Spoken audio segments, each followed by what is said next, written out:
आज बड़ा interesting topic है हमारा जिसमें एप्लीकेशंस का ज़्यादा यूज़ नहीं है। हम चैट जीपीटी का यूज़ करेंगे और उसकी मैक्सिमम लिमिट अगर हमें लगता है कि कंप्लीट हो गई है तो फिर हम किसी दूसरे एप्लीकेशन का यूज़ करेंगे। जो ज़रूरी है वो ये कि नंबर्स का यूज़ करना है आज हमें। नंबर्स से इंसाइट्स किस तरह से आप फाइंड आउट कर सकते हैं। और ये बड़ा इंटरेस्टिंग टॉपिक इसलिए कि आमतौर पर टीचर्स का जो नंबर है जिसमें कि नंबर्स के मामले में इंसाइट फाइंड आउट करने में वो बहुत कम है। मतलब मैं ये कहूँगा कि टीचर्स काफ़ी चैलेंज फील करते हैं। लिमिटेड ही टीचर्स होते हैं किसी भी ऑर्गेनाइजेशन में जो नंबर्स की बात करते हैं, या स्पेसिफिकली अगर ये वर्क है तो आप उनसे करा लीजिए। लेकिन इस सेशन को अटेंड करने के बाद आप पाएंगे कि अब हम भी कर सकते हैं, चाहे हम मैथमेटिक्स के हों नहीं हों, स्टैटिस्टिक्स हमने पढ़ा हो या नहीं हो। अगर हमने 8th क्लास तक मैथमेटिक्स भी पढ़ा है तो फिर with the help of AI tool हम नंबर्स के साथ भी इंसाइट्स फाइंड आउट कर सकते हैं। आज का जो सेशन है 9th सेशन है इस जर्नी में, और ये एक बड़ा ही इम्पोर्टेंट सेशन मुझे नजर आता है टीचर्स के पॉइंट ऑफ व्यू से, जिसमें हम डेटा सीट की बात करेंगे। और डेटा सीट्स में से अगर देखा जाए, क्योंकि आज तो मैं सिर्फ एनालिसिस की बात करूंगा, अदरवाइज जब हम एनालिसिस की बात करते हैं तो 4 इंपॉर्टेंट कंपोनेंट हैं जो आते हैं। खासकर वो लोग जो पीएचडी कर रहे होते हैं तो उनके लिए ज़्यादा यूजफुल होते हैं। नंबर 1, डेटा की क्लीनिंग होती है।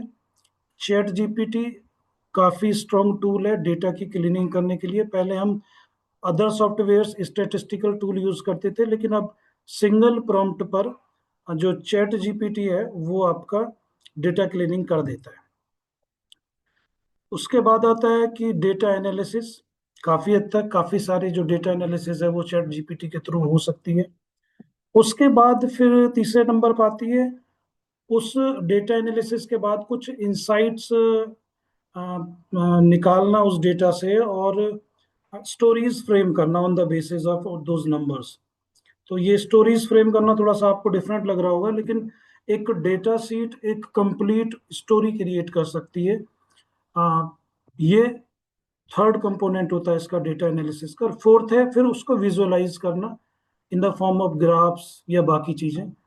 तो हम इसमें मेनली जो आज बात करेंगे इंसाइट्स कैसे निकालें डेटा से, उस पर बात करेंगे। टीचर्स को आमतौर पे एक प्रोफेशनल लाइफ में उसकी ज़्यादा ज़रूरत पड़ती है, और क्योंकि हम लेके भी टीचर्स के लिए चल रहे हैं इस प्रोग्राम को, तो वहीं पर फोकस करेंगे, ना कि रिसर्च स्कॉलर पर।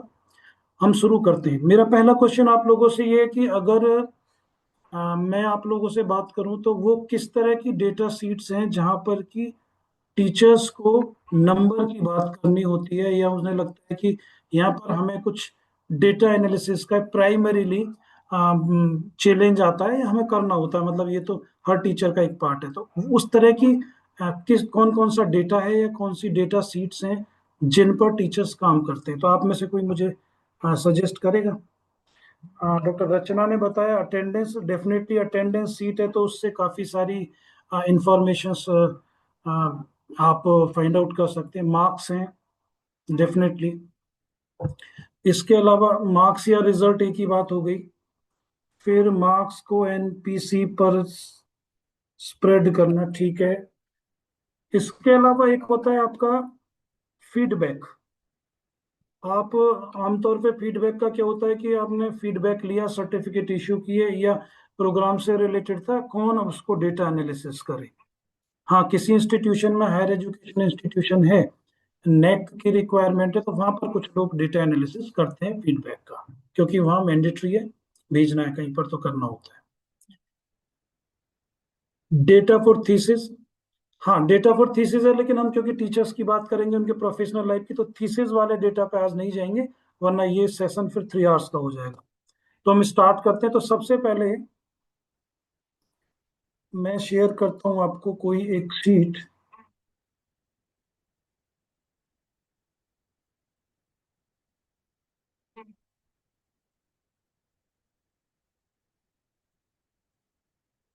स्क्रीन में आपको एक अटेंडेंस शीट से शुरू कर लेते हैं हम इसमें। प्राइमरीली। ये कुछ बच्चों की जो है अटेंडेंस शीट है। Is it visible attendance sheet आप लोगों को?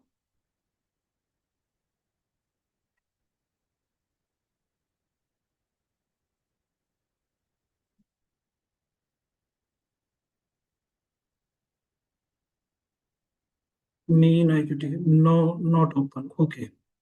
हाँ, ये शेयरिंग में अगर स्क्रीन शेयरिंग ना करें तो ये इशू आता है इसमें। हम फिर से सीट की बात करते हैं। सीट विजिबल है। इस तरह की हम अटेंडेंस सीट का यूज करेंगे जब डेटा एनालिसिस की बात करेंगे। एक एक्सेल सीट है हमारे पास इस तरह की। ये एक सैंपल डेटा सीट है। इसके बेसिस पे अंडरस्टैंड करने की कोशिश करेंगे कि किस तरह की सीट होती है और किस तरह का उस डेटा से इंसाइट्स आप फाइंड आउट करते हैं, किस तरह की इंफॉर्मेशन। क्योंकि ये तो रॉ डेटा हुआ, लेकिन इससे एक इम्पॉर्टेंट इंफॉर्मेशन कैसे निकल सकती है with the help of AI, वो हम अंडरस्टैंड करेंगे। इसके बाद जो दूसरे नंबर पर हम समझेंगे आज इसको, फिर है हमारा मार्क्स की बात आप कर रहे थे,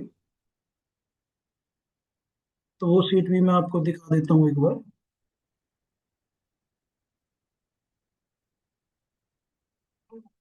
ये इस तरह की सीट है जिसमें नेम ऑफ द स्टूडेंट्स हैं, सब्जेक्ट पर मार्क्स हैं। अब ये एक सैंपल सीट है। अब वो आपकी वो सीट किसी भी तरह की हो सकती है। नोट नेसेसरी की जो मैं दिखा रहा हूँ आपको वैसी ही होगी।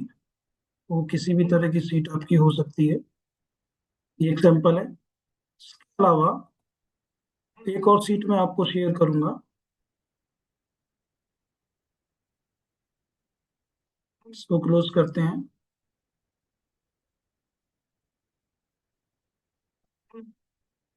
फीडबैक जो आप लेते हैं बच्चों से, वो एक सीट है इस तरह की। मैं चाहता हूँ एक बार पहले आप सीट्स देख लें कि वो नंबर सीट्स क्या हैं जिनको लेके हम डेटा एनालिसिस की रिक्वायरमेंट होती है। या मुझे लगता है कहीं ना कहीं इस तरह की सीट से इंटरेक्शन जो होता है हर टीचर का होता है, वो किसी भी सब्जेक्ट का क्यों ना हो। तो ये एक शीट है।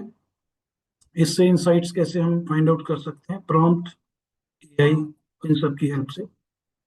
इसके अलावा कुछ एडिशनल सीट्स हैं, जैसे मैं आपको दिखाऊं कुछ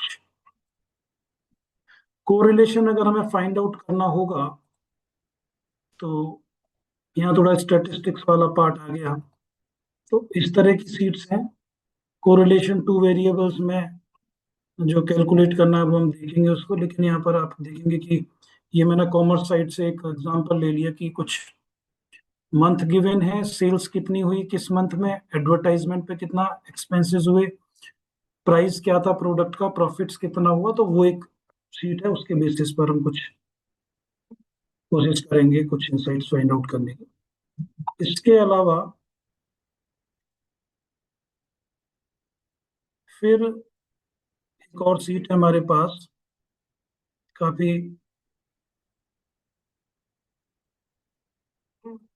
कॉम्प्रिहेंसिव सीट है। आपको थोड़ा इसमें डेटा नजर कम आएगा। इसका पर्पस ये था सीट को लेने का कि इसमें डेटा क्लीनिंग पर 1 या 2 प्रॉम्प्ट को ट्राई करके हम देखेंगे कि डेटा क्लीन कैसे होता है और डेटा क्लीनिंग है क्या। हम डेटा क्लीनिंग से मतलब क्या है उसका, कि what is data cleaning basically. क्योंकि डेटा जितना क्लीन होगा आपके जो रिजल्ट्स हैं वो उतने ही बेहतर होंगे। और अगर डेटा क्लीन नहीं है तो आउटपुट भी बहुत पुअर क्वालिटी का आता है। तो डेटा क्लीनिंग क्या है, कैसे उसको समझेंगे हम इसमें। उसके बाद है फिर लास्ट सीट, और मैं आपको शेयर कर देता हूँ, फिर हम शुरू करेंगे। ये हो गया एक टाइम सीरीज एनालिसिस की। जब हम बात करते हैं तो आमतौर पर उस तरह का डेटा, जैसे आप देखेंगे कि ये एक शीट नजर आ रही है आपको। इसमें शीट में देखेंगे तो टाइम गिवन है और सेल्स गिवन है। तो टाइम सीरीज में यही होता है, कुछ चीजों को प्रिडिक्ट करना होता है, लेकिन अगर पीछे का डाटा है हमारे पास तो फ्यूचर का डेटा को हम प्रिडिक्ट कर पाते हैं on the basis of previous data basically. ये कुछ तरह की चीजें हैं, और इतना ही हमारा जो आज का सेशन है और जो मुझे लगता है कि टीचर्स को समझना चाहिए, वो सारी चीजें ऑलमोस्ट हैं। हम अपने सेशन को स्टार्ट करते हैं और सिंपल तरीके से स्टार्ट करते हैं हम इसको। सबसे पहले हम चैट जीपीटी ओपन करेंगे और मैं इसमें आपको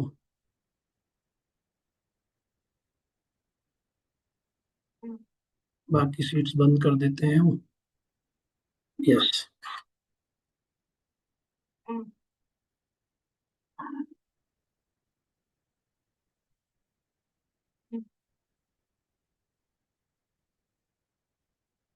आई होप कि स्क्रीन पर सभी को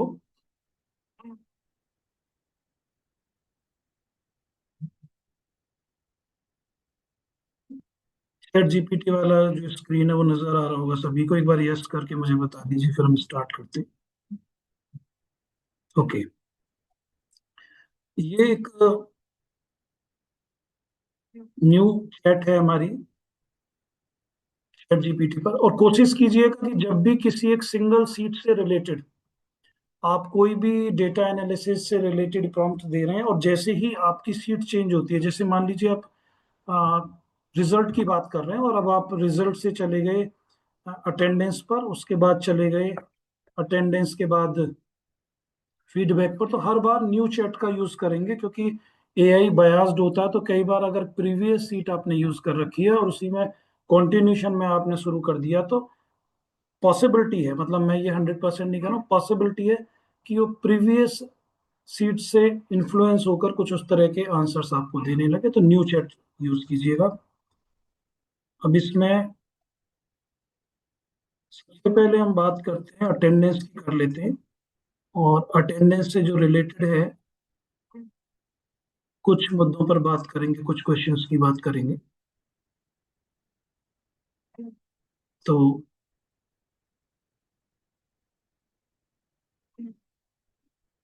हमने यहाँ पर ऐड की एक फाइल, और जब हम अपने डेस्कटॉप वाली मॉड्यूल 9 की फाइल में जाएंगे तो हम अटेंडेंस वाली जो सीट है उसको अपलोड कर लेते हैं। और जब ये अपलोड हो जाएगी तो एक काम तो आपको हो गया, क्योंकि आपको जितनी भी सीट्स हैं सबसे पहले अपलोड करनी है डेटा एनालिसिस में। ये पहला काम है आपको, और दूसरा काम है प्रॉम्प्ट। ये दो चीजें एक्यूरेटली करते चले गए तो रिपीट करना है प्रोसेस को, फिर कोई नई बात उसमें है नहीं। तो इसमें मान लीजिए ये अटेंडेंस सीट आ गई, और मैं इस अटेंडेंस सीट में कोई एक प्रॉम्प्ट देता हूँ, जैसे what is the average attendance for each student. मान लीजिए ये क्वेश्चन मैं पूछता हूँ, एवरेज मुझे निकालना है अटेंडेंस का।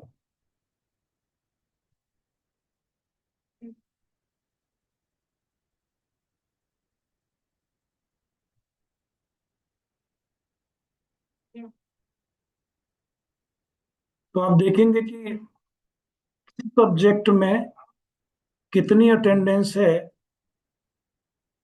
ये स्टूडेंट्स की हार्डली 10 सेकेंड्स में आपको आउटपुट उसने दे दिया। और यही चीज जब हम मैनुअली करते हैं तो आवर्स में हमें टाइम लगता है, क्योंकि हम कैलकुलेटर का, मोबाइल का यूज करते हैं और काउंटिंग्स करते हैं मैनुअली। बहुत सारी चीजें हो जाती हैं। एक और चीज है, which student has highest total attendance across all subject. कभी कभी क्या होता है कि आपने कुछ सिस्टम ऐसा करना है कि अवार्ड देना किसी स्टूडेंट को जो काफी अटेंडेंस अच्छी रही हो, जिसकी या टॉपर रहा हो, तो उसको सब फाइंड आउट करना बड़ा मुश्किल होता है कई बार। तो ये prompt, which student has the highest total attendance across all subjects, और जैसे ही ये क्वेश्चन आप पूछेंगे, क्योंकि सीट आपने अपलोड करती है तो उसी को एनालाइज करके, तो जो आपकी सीट में स्टूडेंट का नाम होगा सिया मिश्रा, उसकी टोटल अटेंडेंस उन्होंने बता दी कि 450, दिस इज द हाईएस्ट। इससे ज्यादा अटेंडेंस नहीं है किसी और स्टूडेंट्स की। और एक क्वेश्चन ले लेते हैं। और आप चैट बॉक्स में कोई क्वेश्चन अगर लगता है आपको कि इस तरह के हम डेटा फाइंड आउट करते हैं, तो वो भी आप मुझे बता सकते हैं। मान लीजिए क्वेश्चन लेता हूँ मैं, इस तरह के भी क्वेश्चन आते हैं कई बार दिमाग में, या हमें इंफॉर्मेशन की रिक्वायरमेंट होती है। How many students have attendance above 19 mathematics, different subjects में इस तरह की रिक्वायरमेंट भी आपकी हो सकती है। तो there are 12 students who have attendance above 90 in mathematics. Do we have to create the data sheet before adding and giving prompt? Do we have to create the data sheet?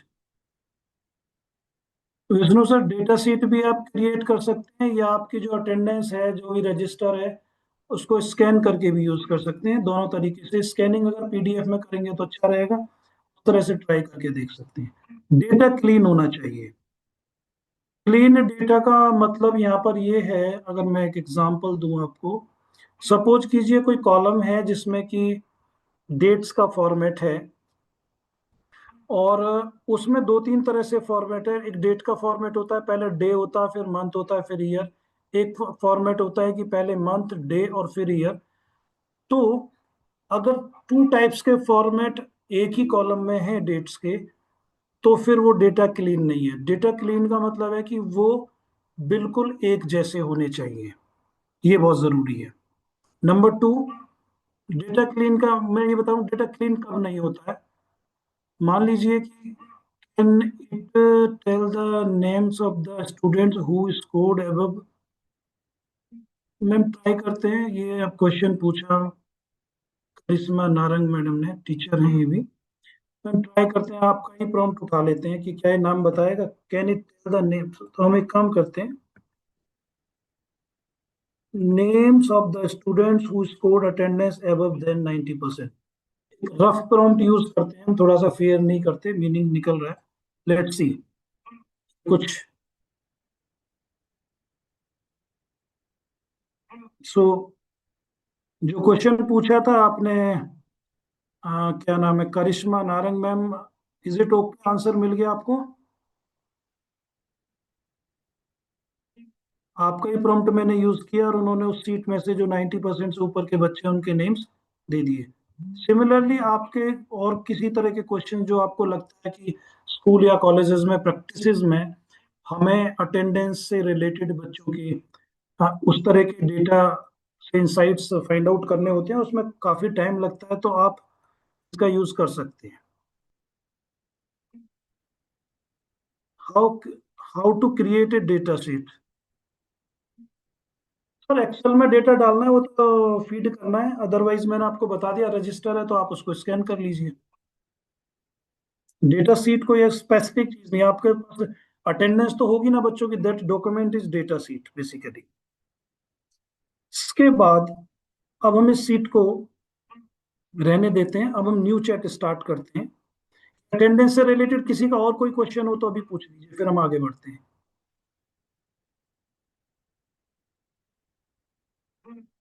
ठीक है, फिर हम थोड़ा सा आगे बढ़ते हैं। We take the new chat. एक मिनट, एक क्वेश्चन हो। ओके, न्यू चैट हम लेते हैं। मैंने आपको पहले भी बताया था कि न्यू चैट लोगे आप तो उससे अच्छा फायदा ये होगा आपको कि बायास्ड नहीं होगा ये, और आपको ठीक से आंसर कर पाएगा। तो वो स्टेप रिपीट करना न्यू चैट में। इस बार हम मार्क्स डेटा सेट कर लेते हैं। मार्क्स डेटा सेट कर लिया हमने इसमें। मार्क्स डेटा सीट जो है वो सेट करके अब हम कुछ क्वेश्चंस रिलेटेड टू मार्क्स, जो कि हमारी कई बार नीड भी होती है। मैं कुछ क्वेश्चंस अभी देखता हूं कि किस तरह के क्वेश्चंस पॉसिबल हो सकते हैं। यस, एक क्वेश्चन हो सकता है कि which subject has the highest average marks among all students. Seat मैंने आपको दिखाई थी किस तरह की थी वो हमारी। तो क्वेश्चन जो है, ये मैं इस सीट से कोशिश करता हूँ एक्सट्रैक्ट करने की, कि which subject has the highest average marks among all students. ये प्रैक्टिस आमतौर पर स्कूल्स या कॉलेजेस में होती है कि जो भी स्कूल्स में डिपार्टमेंट्स में सब्जेक्ट्स हैं, हाईएस्ट किस में है। तो कई बार ऐसा होता है कि जिसमें कुछ बच्चे अच्छा स्कोर कर जाते हैं उसे मान लेते हैं, पर जब एवरेज स्कोर की बात करें और वो टाइम कंज्यूमिंग होता है, तो इसमें ऐसे हम कैलकुलेट कर सकते हैं। जो भी हमारे सब्जेक्ट्स हैं उसमें से हाईएस्ट एवरेज स्कोर का जो सब्जेक्ट है, देखिए इसमें हाईएस्ट मार्क्स जो इंग्लिश के आए, इंग्लिश सब्जेक्ट ऐसा है हमारी डेटा शीट में जिसमें सबसे ज्यादा मार्क्स हैं। How many students in particular subject, Mona ma'am का प्रॉम्प्ट ले लेते हैं मैं भी इसमें। इस तरह की रिक्वायरमेंट भी होती है स्कूल और कॉलेज में। इन पर्टिकुलर सब्जेक्ट मीन्स हम मान लीजिए मैथमेटिक्स में ही पूछ लेते हैं।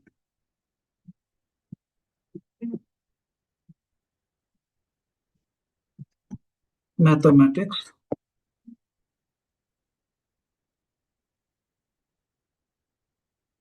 22 students who scored more than 80% mathematics. और एक और क्वेश्चन, इसे कहते हैं sequencing prompt. Give their names, क्योंकि एक सीट आपकी ऑलरेडी है ना उसमें data seat. Give their names, just नाम पूछ लेते हैं उससे, एक स्टोरी सी चलती रहेगी। Give their names, let's see क्या उन बच्चों के नाम देगा। तो ये देखिए वो जो बच्चे हैं, स्टूडेंट्स हैं, 80% से ऊपर वाले 22 स्टूडेंट्स के नेम्स भी इन्होंने दे दिए। तो ये एक बड़ी ही अच्छी बात है एआई टूल्स की, कि वो इस तरह से खासकर उन टीचर्स के लिए काफी यूजफुल हैं कि जो जिनका बैकग्राउंड मैथमेटिक्स का नहीं है, जो नंबर से बहुत डरते हैं। ऑलमोस्ट उतना ही अच्छा डेटा एनालिसिस बेसिक सी अंडरस्टैंडिंग में कर सकते हैं जितना मैथमेटिक्स कर पाते हैं, अगर वो एआई का यूज करते हैं तो। कुछ और क्वेश्चन, आप भी कुछ क्वेश्चन पूछिए जिससे कि मैं आपको करके दिखा पाऊँ, और कुछ क्वेश्चंस मैं भी चेक करता हूँ। मोना मैम का क्वेश्चन काफी अच्छा था।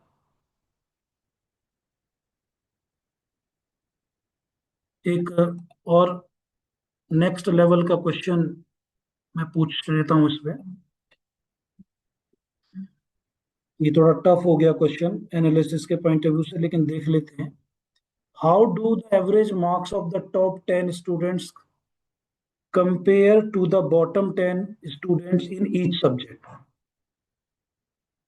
अब आप इसको सोचिए, जो क्वेश्चन है अगर मैन्युअली देखें तो आपको लगेगा कि पहले तो क्वेश्चन को समझने में ही टाइम लगेगा, फिर करने की तो फिर आगे की बात है और काफी टाइम कंज्यूमिंग हो जाएगा। तो देखते हैं कि हमारा चैट जीपीटी क्या करता है इसमें।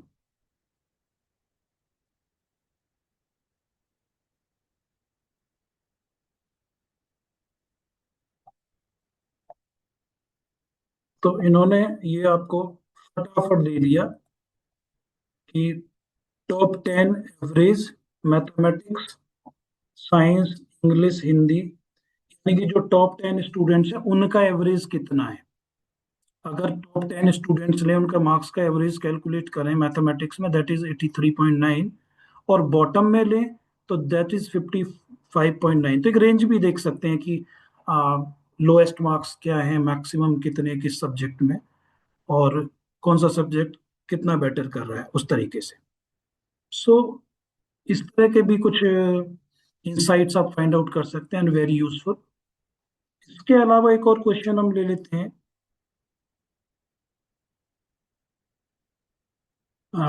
एक और क्वेश्चन हम ले लेते हैं कुछ ऐसा, सपोज कीजिए कोई कोरिलेशन का क्वेश्चन ले लेते हैं हम। जब इंसाइट ले ही रहे हैं तो ठीक से ले एआई से। Let me ask one question, is there a correlation between marks in maths and computer science. Let's see इंसान आप क्या बताते हैं हमें। The correlation between marks in mathematics and computer science is approximately minus 0.077, which is very close to zero. Interpretation: there is no significant linear correlation between marks in mathematics and computer science among the students in this data set. So इस तरह के जो statistical outputs हैं descriptive, अभी मैं inferential statistics की बात नहीं कर रहा हूं, तो वो चीजें जहां आपको फॉर्मूले की रिक्वायरमेंट है, कैलकुलेशंस की है, तो उसकी जरूरत नहीं है। काफी इजीली आप इस तरह की कॉम्प्लेक्स स्टैटिस्टिक्स का यूज, इवन बैकग्राउंड भी नहीं है मैथमेटिक्स की, आप इजीली एआई के थ्रू कर सकते हैं. And there is one more question from the Mona Gupta. Are the students scoring highest in maths, scoring highest in English also? Madam पूछ लेते हैं. आप कोई भी क्वेश्चन है, you can ask in data analysis, seat अगर है तो. Let's see. इनसाइट्स हैं जिनको शायद आपको मैनुअली फाइंड आउट करने में काफी टाइम लगे, लेकिन chat GPT hardly less than 10 seconds में आपको प्रोवाइड कर रहा है. The average English score among the top 10 students in mathematics 75.8 compared to the overall English average is 70.1 score among the top 10 students in mathematics. अच्छा, वो बच्चे जिनके mathematics top 10 है मैथमेटिक्स में, उनका इंग्लिश में जो एवरेज है वो 75.8 है, compare to the overall English average 70.1. तो इसका कंक्लूजन इन्होंने ये निकाला कि yes, student who scores highest in mathematics also tend to score higher in English on average, though the difference is moderate. एक कंक्लूजन भी आपको दे दिया. अब एक और न्यू चैट ओपन करते हैं, इसको भी क्लोज करते हैं. आपने अटेंडेंस की सीट को देखा, अटेंडेंस की सीट के बेसिस पे इनसाइट कैसे फाइंड आउट करते हैं वो भी देखिए. मैथड उसके बाद इस मार्क्स का भी हमने देखा. वेट.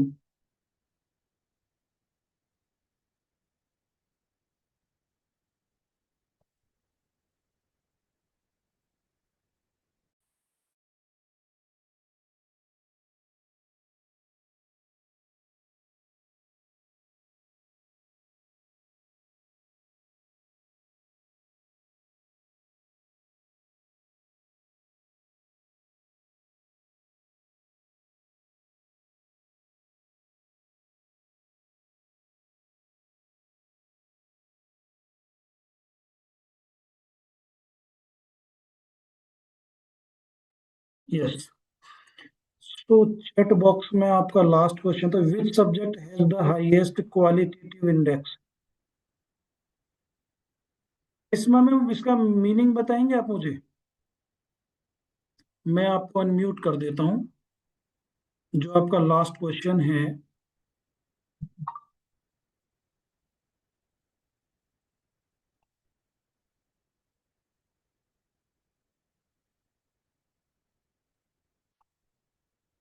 अनम्यूट कर लीजिए अपने आप को करिश्मा. मतलब आप क्या पूछना हाँ चाह जी। रहे हैं? जी हाँ मैम जी बताइए. सर, जैसे हर हर सब्जेक्ट का हम क्यूआई निकालते हैं। जैसे क्यूआई कैसे फाइंड मार्क्स जो आउट होते करते हैं, हैं, मुझे थोड़ा थियोरेटिकली बताएंगे किस तरह से कैलकुलेट करते हैं आप उसको? क्यूआई सर, क्यूआई होता है मीन, होता है बेसिकली। अच्छा, मीन निकालते हैं, ठीक है. मीन निकाल तो इसमें मतलब अगर हमें पता चले कि इस सब्जेक्ट का क्यूआई कितना है और मैक्स मतलब सबसे ज्यादा किसका क्यूआई है, रिजल्ट हाँ जब हाँ, एनालिसिस करते हैं। Very very easy, very easy. ये मेरे ख्याल से मेरा फर्स्ट क्वेश्चन वही था. अच्छा। हाँ, आपने जो मैंने यूज किया था ना, एवरेज मार्क्स हाँ जी, हाँ जी, हाँ और ठीक है। Mean is the same thing. Average marks पूछे हाँ हैं हाँ, इसीलिए मैंने पूछा कि क्योंकि आप ठीक पूछना है, क्या चाहते हो, कि आपको क्लियर होगा तो वो आंसर करेगा, बिल्कुल डेफिनेटली आंसर करेगा. ठीक है, ठीक है, ओके, ओके थैंक यू। जी. तो हम नेक्स्ट शीट पर चलते हैं. और next sheet is third sheet, that is student satisfaction survey data, data set. So feedback from students ये सभी लोग करते हैं. यूनिवर्सिटी कॉलेजेस में नहीं भी करते थे तो नेक जो लोग करा रहे हैं उन्होंने सिखा दिया कराना. तो अब हम उस सीट के बेसिस पे जो सर्वे किया है, हमने फॉर्म्स फिल करा लिए स्टूडेंट से. कुछ इंसाइट्स ऐसी जो हम चाहते हैं कि हमें कुछ जानना है अपने इंस्टीट्यूशन के बारे में, वो एक एवरेज तो आ जाएगा, लेकिन कुछ डिफरेंट से आंसर्स उस डेटा के अंदर छुपे हुए हैं. कलेक्टिवली एग्रीगेट करेंगे उस डेटा को तो आपको पता चलेगा. तो उसमें से कुछ क्वेश्चंस फ्रेम करते हैं हम. जैसे कि मैं बात करूं, एक क्वेश्चन पूछूं मैं, what is the average satisfaction score of each category. जब आप सेटिस्फेक्शन सर्वे करते हैं तो आप ना कुछ कैटेगरीज में करते हैं, जैसे कि टीचर्स कैसा पढ़ा रहे हैं, इंफ्रास्ट्रक्चर कॉलेज का कैसा है, लर्निंग रिसोर्सेज को कैसे यूटिलाइज किया जा रहा है। तो ये कुछ कोर डोमेन हो जाते हैं या एरियाज हो जाते हैं जिनके बेसिस पर क्वेश्चंस होते हैं सर्वे क्वेश्चंस में, और स्टूडेंट से हम फीडबैक लेते हैं उन पे। तो एक सीट है जिसपे हमने फीडबैक ऑलरेडी लिया हुआ है, और मैंने पूछा कि what is the average satisfaction score for each category. हमें पता तो चले कि किस कैटेगरी या किस एरिया में या किस फैक्टर पे हम अच्छा काम कर रहे हैं और किस पे थोड़ा सा जरूरत है हमें और काम करने की।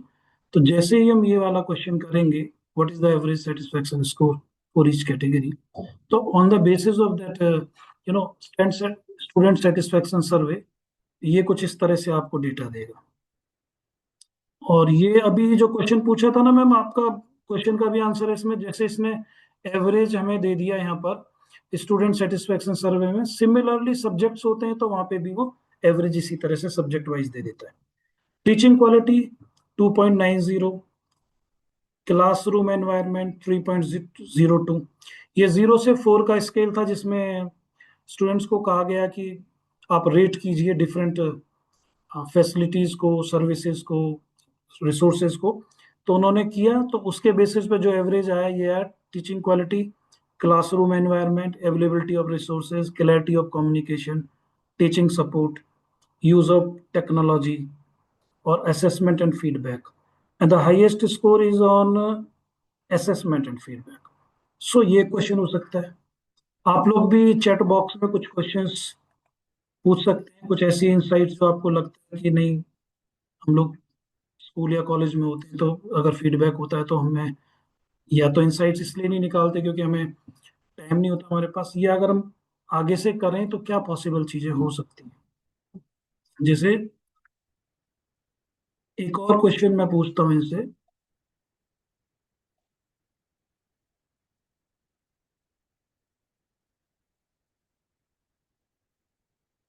मान लीजिए हम इसमें पूछते हैं, how does the use of technology correlate with overall satisfaction. अब क्वेश्चन बहुत मैटर करता है कि इस तरह के वो क्वेश्चंस हैं कि आप देखेंगे कि बहुत इंपॉर्टेंट क्वेश्चन है। अगर इसको आप देखें कि टेक्नोलॉजी का जो यूज है उससे ओवरऑल सेटिस्फेक्शन पे क्या इम्पैक्ट हो रहा है, क्योंकि आप जानते हैं कि in every part of the not only in the institution, in the life हम टेक्नोलॉजी का यूज कर रहे हैं, तो डेफिनेटली सेटिस्फेक्शन लेवल भी इंक्रीज होना चाहिए क्योंकि ये एक फैसिलिटी है। तो उसको ओवरऑल सेटिस्फेक्शन से रिलेट कर रहे हैं, तो मैन्युअली निकालेंगे तो काफी टाइम लगेगा, लेकिन अगर हम इसमें देखें तो विद इन 10 सेकेंड्स ये आपको आंसर करेगा। Use of technology and overall satisfaction is approximately -0.022। This indicates a very weak negative correlation. It means ये कि टेक्नोलॉजी का जो यूज है वो, टेक्नोलॉजी है मतलब टेक्नोलॉजिकल रिसोर्सेज हैं, लेकिन उसका यूज नहीं हो रहा है, लर्निंग नहीं हो रही है उसके बेसिस पे। या कई बार मैंने भी बहुत सारे इंस्टीट्यूशंस में जाके देखा है कि उन लोगों के पास टूल्स हैं, सारी चीजें हैं, लेकिन अगर आप वैसे देखो स्टूडेंट्स को और टीचर्स को, तो वो यूज नहीं करते हैं उनको। वो अपना ट्रेडिशनल पैटर्न पे ही चल रहे होते हैं, उनका काम चल जाता है, बच्चे एग्जाम पास करके चले जाते हैं, और वो टूल्स भी एक दिन खराब हो जाते हैं ऐसे ही। तो ऐसे इंस्टीट्यूशन या ऐसी जगह पर जब आप सर्वे करेंगे और पाएंगे, तो तब इस तरह के नेगेटिव कोरिलेशंस या नेगेटिव रिलेशन ओवरऑल सेटिस्फेक्शन में मिलेगा। अदरवाइज टेक्नोलॉजी का अगर यूज किसी चीज से है, आप कोरिलेशन देखेंगे और अच्छे से यूज किया तो डेफिनेटली पॉजिटिव कोरिलेशन मिलना चाहिए, नेगेटिव तो आना ही नहीं चाहिए। खैर, तो इस तरह की कुछ चीजें हैं जो आप कर सकते हैं। इसके अलावा फिर हम बात करेंगे, एक न्यू चैट लेते हैं, और न्यू चैट लेकर अब एक नई सीट के साथ हम थोड़ा सा आगे बढ़ते हैं, जिसमें कि मान लीजिए एक सीट है हमारी, क्लीनिंग पर्पस के लिए मैंने एनिमल डेटा सीट रखी थी। क्लीनिंग का मैंने आपको बताया कि अगर इसको अंडरस्टैंड करना, क्योंकि ये काफी बड़ा टॉपिक है और एक ही सेशन में कंप्लीट हो, यानी कि 1 आवर में, इसका मतलब है कि तो रिलायबल डेटा हो हमारे पास और बहुत ही स्ट्रक्चर्ड फॉर्मेट में हो, वो बड़ा वेग सा ना हो। तो वेग सा कैसे ना हो, मान लीजिए कहीं पर स्टूडेंट्स के एक एक कॉलम है और दूसरे कॉलम में स्टूडेंट्स के मार्क्स हैं। तो स्टूडेंट के नेम्स एंड मार्क्स, ये दो कॉलम हो गए। मार्क्स वाले कॉलम में अगर दो बच्चों के मार्क्स नहीं हैं, वैल्यूज मिसिंग है, ना तो आपने जीरो लिखा हुआ है और ना मार्क्स ही लिखे हुए हैं, ये नहीं पता चल रहा बच्चा एब्सेंट था प्रेजेंट था, तो वो फिर कहीं ना कहीं इम्प्योर शीट है, डेटा है, उसको क्लीन करना पड़ेगा। या तो आप जीरो लिखिए या मार्क्स लिखिए, इनकम्प्लीट नहीं हो सकता। इनकम्प्लीट शीट से कभी भी बहुत अच्छे रिजल्ट्स नहीं आ सकते। वो एक चीज होती है। दूसरा, डेटा क्लीनिंग में कई बार ये होता है कि आप एक कमांड देकर उसी से काफी कुछ पूछ सकते हैं। जैसे मैं आपको बताऊं, मैंने एक सीट डाउनलोड की है और उसको समझना जरूरी है पहले कि जो भी डेटा हम क्लीन कर रहे हैं वो सीट को आपकी समझ में आती है कि नहीं। जैसे ये एक प्रॉम्प्ट दिया मैंने, I have uploaded A data seat, can you provide a comprehensive overview of the data. अब क्या क्या देना है ओवरव्यू में? एक तो मुझे ये बताइए the number of rose and columns कितने हैं हमारी शीट में, बहुत जरूरी है। Number two, the data type of each column. देखिए आमतौर पे आपने देखा होगा कि जो कॉलम होते हैं उसमें या तो नेम्स होते हैं, टेक्स्ट की फॉर्म में डेटा होता है, या नंबर की फॉर्म में होता है। कई बार कैटेगोरल डेटा भी होता है, जैसे कि जेंडर का लिख दिया, मेल फीमेल है, उस तरह का। तो वो हमें बताइए। उसके बाद फिर एक और मजे की बात होती है जब ये पूछते हैं आप उससे, बेसिक स्टेटिस्टिकल समरी। कई बार ये होता है कॉलम के बेसिस पे आपको ये भी बता देता है वो कि कहाँ पर मीन यूज होगा, कहाँ पर मीडियन, कहाँ पर स्टैंडर्ड डेविएशन। कई बार मैं देखता हूँ, कई बार मेरी रिसर्च स्कॉलर से बात होती है, इवन रिसर्च गाइड से, तो वो परेशान रहते हैं इवन पीएचडी फाइनल स्टेज में कि कौन सा टेस्ट यूज करें, कौन सा स्टेटिस्टिकल टूल या टेक्निक यूज करें। तो अगर आपके पास डेटा सीट है तो उसका एक पार्ट, स्मॉल सा पार्ट, कंप्लीट डेटा मत आप उस पर रखिए, क्योंकि आपके डेटा की सिक्योरिटी की भी बात है कि वो प्लेटफॉर्म कैसा सिक्योर है कि नहीं।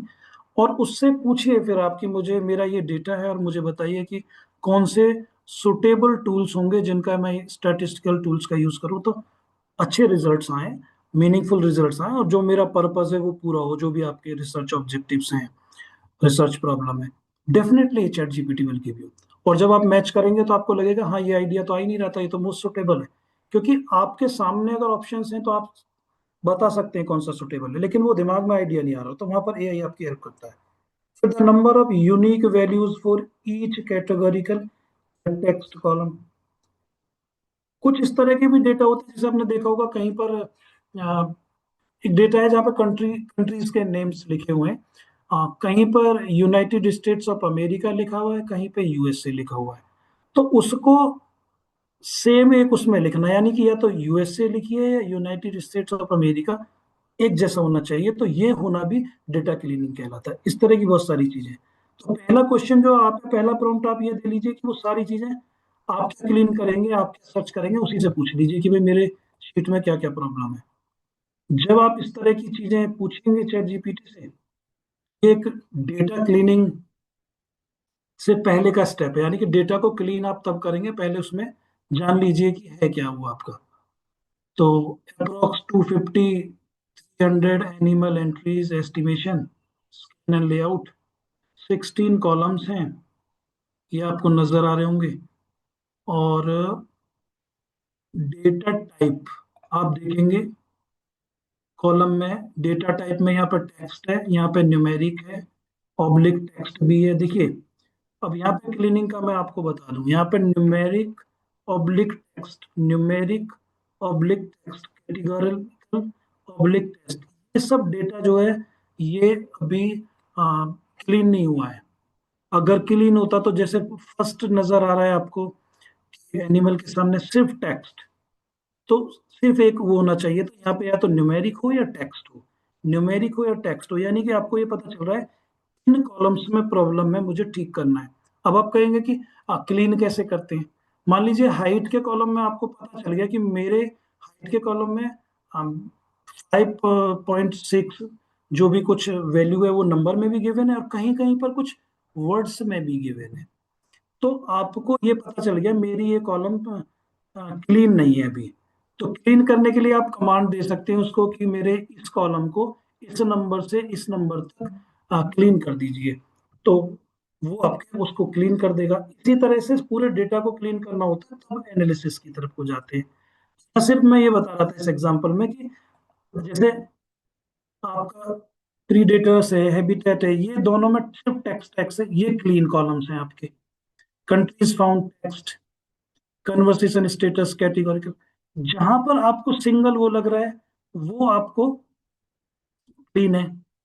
अब गेस्टेशन पीरियड है मान लीजिए, वेदर इट इज क्लीन और नॉट, मुझे जरा बताइए इसमें चैट में मेंशन करके।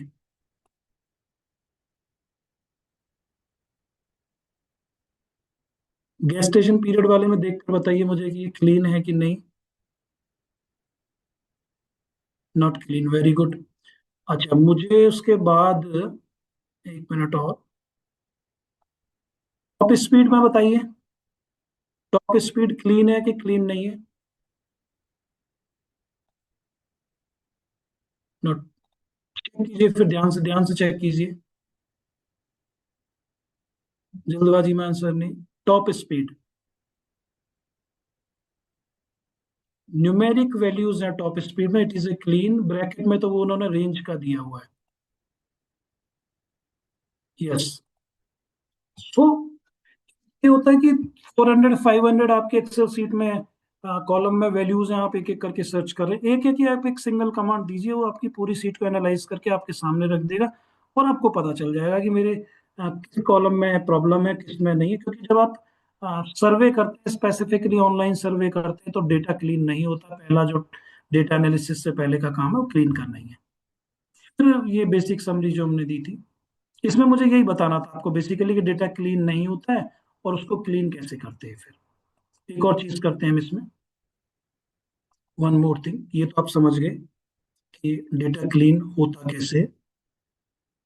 अब मान लीजिए एक और, डेटा क्लीन में एक सबसे पहला जो काम आता है, मिसिंग वैल्यूज का आता है।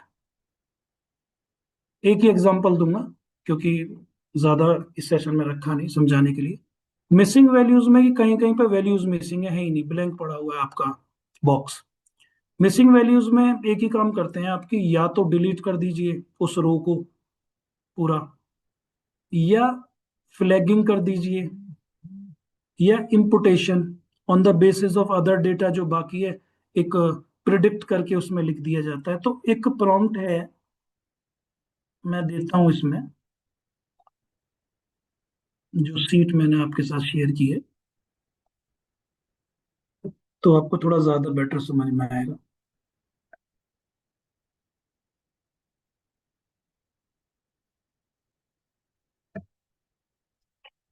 अब इसको यूज नहीं करूंगा क्योंकि मुझे चेक करना पड़ेगा ये प्रॉम्प्ट इस सीट से रिलेटेड है कि नहीं। This is only for understanding. एक मिनट, लेट्स सी कि हमारे इसमें जो सीट थी, इनकम का कोई कहीं कॉलम है कि नहीं। नहीं, ऐसा कुछ नहीं है। सो इसको हम यूज नहीं करेंगे। टॉप स्पीड फैमिली, नहीं, इस डेटा में यूज नहीं करेंगे।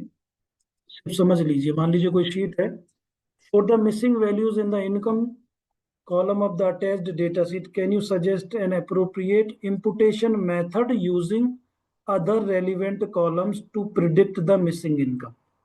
इम्पुटेशन मेथड का यूज किया कि बाकी कॉलम्स और रोज देख लीजिए और जो डेटा गिवन है उसके बेसिस पे प्रिडिक्ट करके क्या नंबर हो सकता है आप बता दीजिए। मोस्ट कॉमन मेथड तो यही होता है, और कई बार हम डिलीट भी करते हैं, ऐड भी करते हैं। Explain your approach, suggest a prompt to implement it and provide the reasoning behind your choice. हम कभी भी जब रिसर्च करते हैं थीसिस में, हमें अपनी थीसिस को डिफेंड करना होता है, तो यहाँ पर रीजन वो मांग रहा है कि भाई अगर मैं मुझे डिफेंड करना हो इस बात को, मुझसे क्वेश्चन पूछा जाए कहीं ऐसी जगह पर, अगर मैं रिसर्च कर रहा हूँ तो मैं डिफेंड कर पाऊँ इस बात को। इस तरह से करके आप डेटा क्लीन करते हैं। अब थोड़ा सा न्यू चैट लेता हूँ, फिर से मैं एक और सीट लेता हूँ।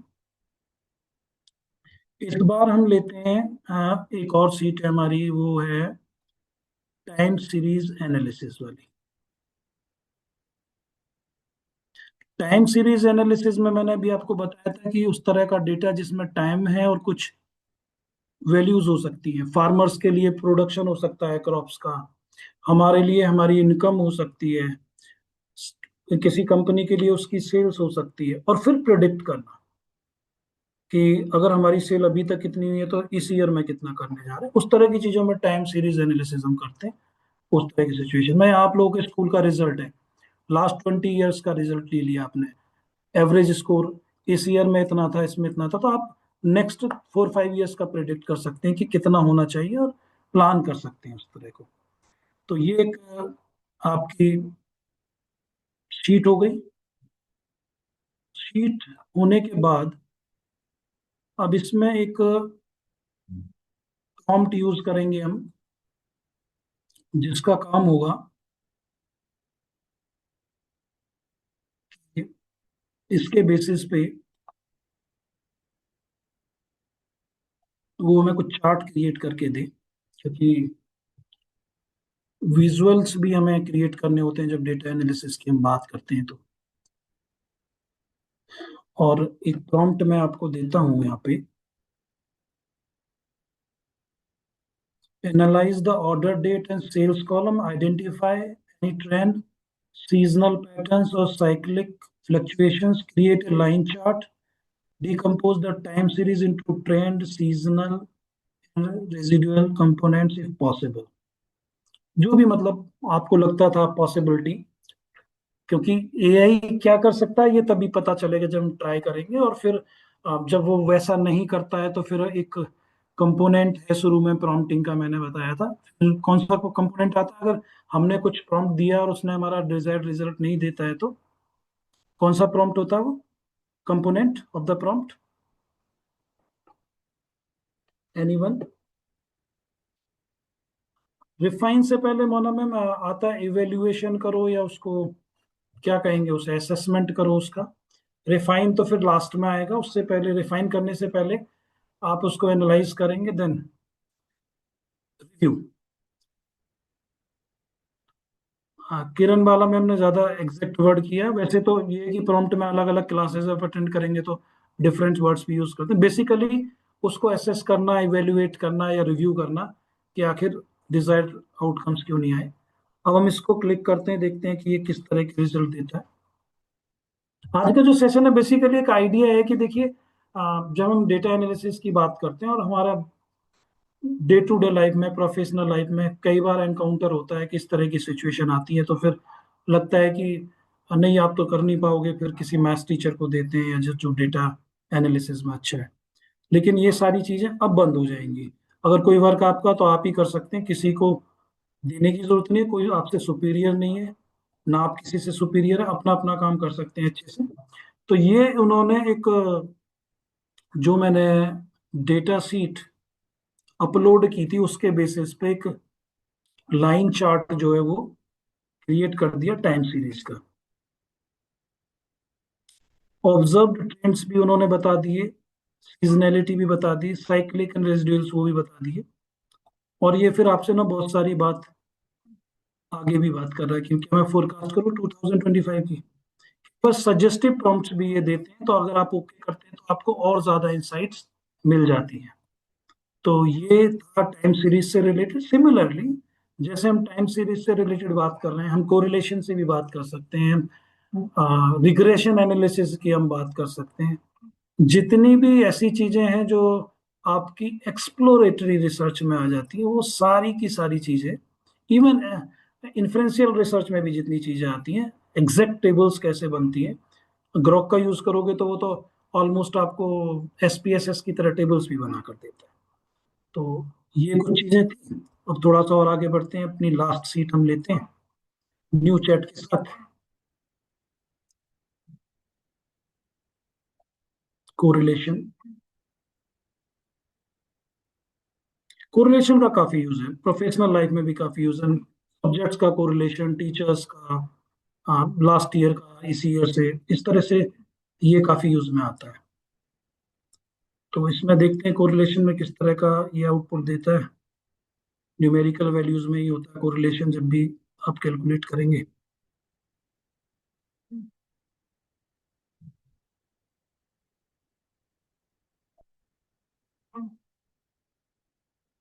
सीट में एक बार मुझे देखना पड़ेगा, इस सीट में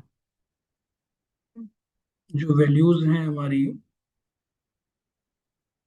वो किस तरह की है, तभी हम कोरिलेशन को अप्लाई कर सकते हैं, अदरवाइज नहीं। एक मिनट दीजिए जरा, मुझे सीट को देखने दीजिए कि सीट किस तरह की है उसमें। हम्म,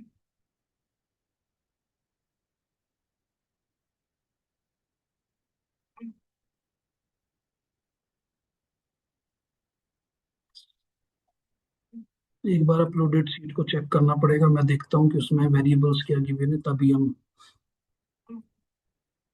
कोरिलेशन फाइंड आउट कर सकते हैं।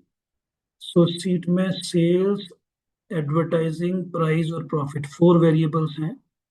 मैं इनको पिक कर लेता हूँ और वापस हम अपने चैट जीपीटी पर आ जाते हैं। Yes,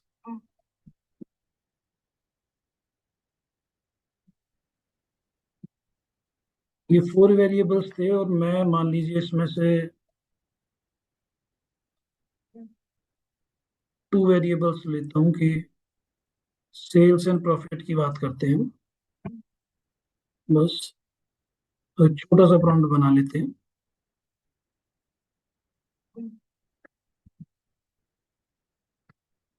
give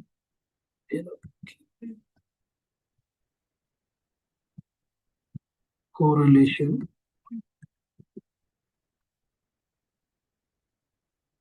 between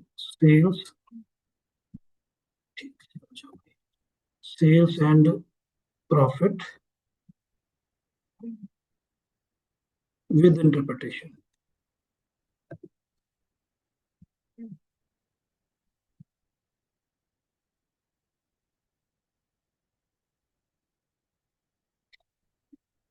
with interpretation.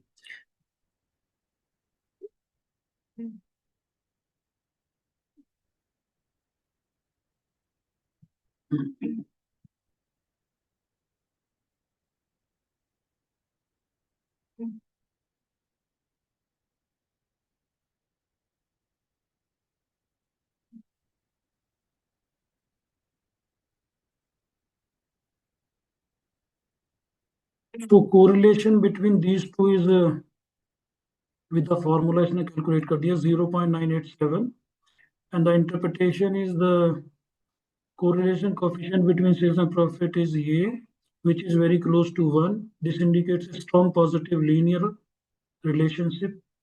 As sales increase, profit also increases. It suggests that sales is a strong predictor of profit in this data set.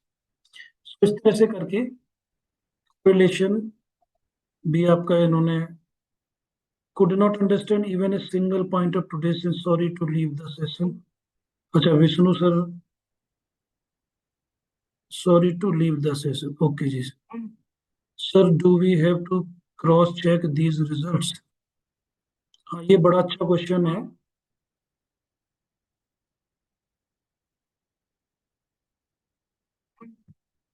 Do we have to cross check these results? अगर याद हो तो first session जब मेरा था prompting पर, तो उसमें मैंने आपसे ये कहा था कि जब वो जो पॉइंट आता ना रिव्यू करते हैं आप, अभी जो बात हो रही थी, तो उस रिव्यू में ये है कि कोई भी जो डेटा या कोई भी आउटपुट जो एआई का है उसका अप्रूवल आप देंगे। अब आपका क्वेश्चन ये है कि सर ये इतना सब कुछ जो निकल कर आ रहा है मुझे कैसे पता, या मैं कैसे मानूं कि ये बिल्कुल ठीक है। तो आप क्या कर सकते हैं ऐसे केसेस में कि एक और एआई टूल का यूज पैरेलल में कर सकते हैं, और अगर दोनों एआई सेम रिजल्ट्स दे रहे हैं तो आपके पास एक वैलिडेशन हो गया कि टू अलग अलग टूल्स हैं एआई के, उसके बाद भी अगर सेम रिजल्ट आ रहे हैं इट मीन्स वो ठीक है। इसके बाद भी आप आपको डाउट है कि नहीं, मुझे डाउट है कि क्योंकि दोनों एआई टूल्स हैं तो फिर मुझे एक और वैलिडेशन चाहिए, तो फिर सैंपल के तौर पे डेटा में से कहीं में से भी बीच में 2-3% चीजें आप अलग अलग रेंडमली लेकर जो दूसरे मेथड्स हैं, जो ट्रेडिशनल मेथड से आप करते हैं उनसे चेक कर लीजिए। अगर वो चेक करने पर 100% रिजल्ट ठीक आ रहे हैं तो 2 वैलिडेशन आपके हो गए। तब आप मूव कर सकते हैं, आगे आगे जा सकते हैं, कोई प्रॉब्लम नहीं है उसमें। तो इस तरह से करके ये कुछ आज का सेशन था हमारा।